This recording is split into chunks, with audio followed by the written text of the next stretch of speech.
তাই মা? মামা কোথায়? মামা মামা কোথায়? মামা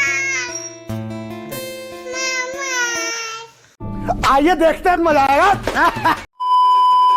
হে গাইস, গুড মর্নিং। তাই কেন সরকার বলছেন আমি চলেছি ফার্স্ট দোকান থেকে কিছু মালপত্র রয়েছে, তারপর চলে যাবো সাইডে, আর ফার্স্টে দোকানে কিছু মালপত্র কেটে নিয়ে আর দেখাচ্ছি কি মাল কাটছে, মানে প্লাই কাটছে। এই প্লাইগুলো কেটে নিয়ে তারপরে চলে যাবো সাইডে, আর সাইডে যা যাক ফার্স্ট কাটিংয়ে কাটিং করে চলে এসেছি, মাল নিয়ে যাচ্ছি সাইডে এখন। আর এই যে পিছনে মাল তো, আর মিস্ত্রি যখন ওটা হাসছে সেটা কোনো বড় বিষয় না। আর এখন যাওয়া যাক, মাল খালি করবো দিয়ে আবার করে নিয়ে যাবো। সাইকেলটা নিয়ে এলে ভালো হতো। দেখ কেন কি হয়েছে? ওই যে দৌড়াইতে হবে, পালিশের ব্যাগটা তোমাদের এখানে আছে না, হ্যাঁ ওই ব্যাগটা নিয়ে হ্যাঁ ওই সাথীর সাথে যেতে হবে। যাবে, তা আমাকে যাবো কোথায়? ভাই দোকানে। ও, এখনই যাবো তুমি? হ্যাঁ আমার জব খালি করা হয়ে গেছে। এখন যদি দোকানে, যেহেতু টোটো থেকে আসতে, টোটো থেকে সাইকেল নিয়ে আসে, টোটো চালিয়ে যাই আর টোটো রেখে আসি আর সাইকেল নিয়ে চলে আসি। গাড়ি রেখে চলে যাচ্ছি সাইডে। আর কি বলবো, দাম করে একটা অ্যাক্সিডেন্ট হয়ে গেল। সেটা কোনো বড় বিষয় না, যেহেতু অনেক বড় দাম করে অ্যাক্সিডেন্ট হলে কি বলবো, যেহেতু ছোটো রাস্তা, ঠিক আছে, আমাকে পুরো জায়গা ঘরে তো পুরো রাস্তাটা লাগবে, যেহেতু অল্প ছোটো জায়গা।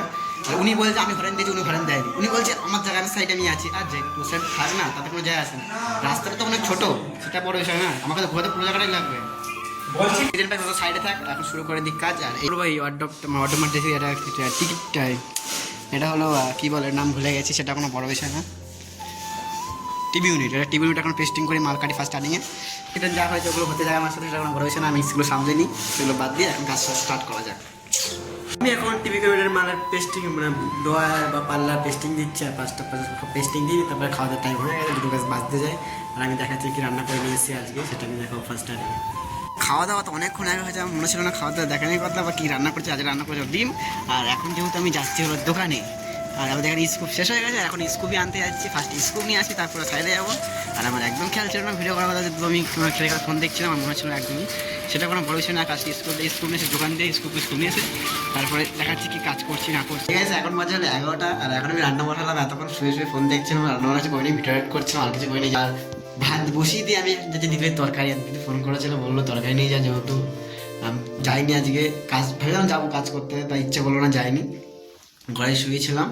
এখন দিদি তরকারি আনতে 11টার সময়, আর দিয়ে দেখি কী তরকারি দেয় বা কিছু দেখাচ্ছে, ওগুলো কী দিচ্ছে না দিচ্ছে সেটা কোনো যাই না। হালকা কিছু দেবে, বেশি করে দেবে না, যদি আজকে কী বা যাই না, তাও দেখা যাক কী দেয় না দেয়। ফার্স্টে ঘুরে আসি।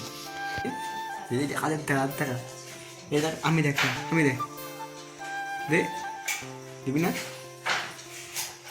তুই দিস না, জানি তুই ফোন টাকা দিস না। কী রে এটা, কী রে, কে এটা, কে এটা, কে? মা হ্যাঁ মা কে মা? মামা কোথায়? মামা কোনটা? মামা কোথায়? মামা কোথায়? মামা কোথায়?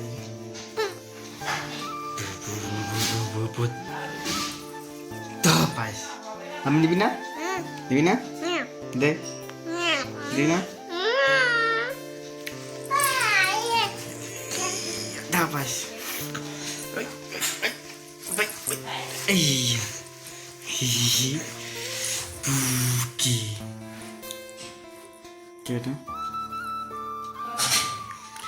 কত পরিষ্কার লাগছে। ঠিক আছে, হে গাইস, আমি চলে এসেছি দিদি বাড়িতে। এটা আমার দিদি তরকারি নিয়ে, আর আমি দেখাচ্ছি কি তরকারি নিয়ে আসি বা কী তরকারি দিয়েছে। আর ফার্স্ট স্টার্টিংয়ে আমি দেখিয়ে দিচ্ছি যে আমি শুধু ভাত করেছি আর আর ডিম শুদ্ধ, আর কিছু না। আর দিদি যে তরকারি দিয়েছে, দুটো মাছ দিয়ে যায় না, কী মাছ সেটাও জানি না, জানানোর দরকারও নেই আমার, খাওয়ার নিয়ে দরকার কিছুই না। কী মাছ দিয়ে আমার সাথে জেনে আমার লাভ নেই, শুধু খাওয়া বিষয়। আর এইটা দিয়ে যে রাতবেলা ডিনারটা সেরে নেওয়া। আর বেশি ইংলিশ বলছি, কিন্তু ইংলিশ ঘর ঠাকুর কিছু জানি না, সেটা কোনো বড় বিষয় না। বড় বিষয়টা এটাই যে সবাইকে বাই, গুড বাই, আজকে বলে টাকা শেষ, সবাইকে এটা গুড নাইট।